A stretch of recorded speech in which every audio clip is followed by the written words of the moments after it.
First I queried a publisher that I was interested in, and I got a rejection. So I started looking online for small presses, because my background is with a small press for my memoir, and found several short lists.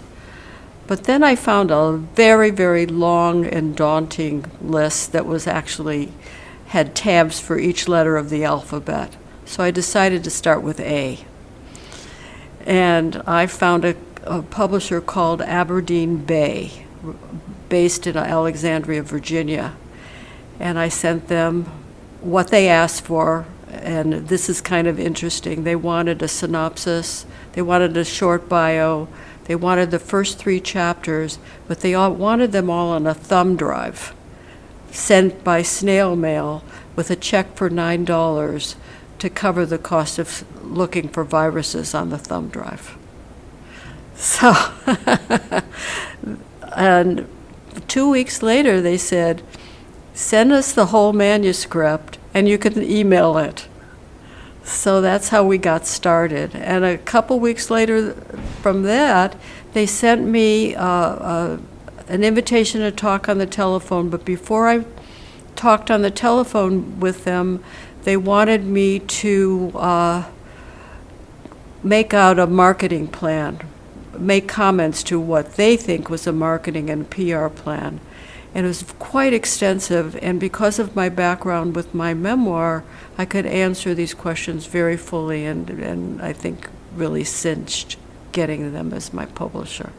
They gave me a long list of things that I needed to produce before they could publish my book. And I have an April 1st deadline for that, and that was one of the things. A brief synopsis and then a longer synopsis. And I think the longer ones will go like on Amazon or Goodreads or other marketing material.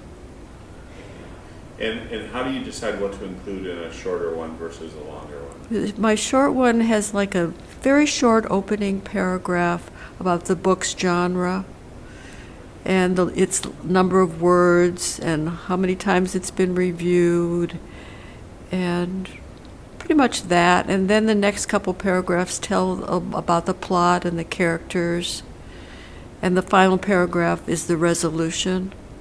So it's very brief, and you can expand on all of that in the longer synopsis.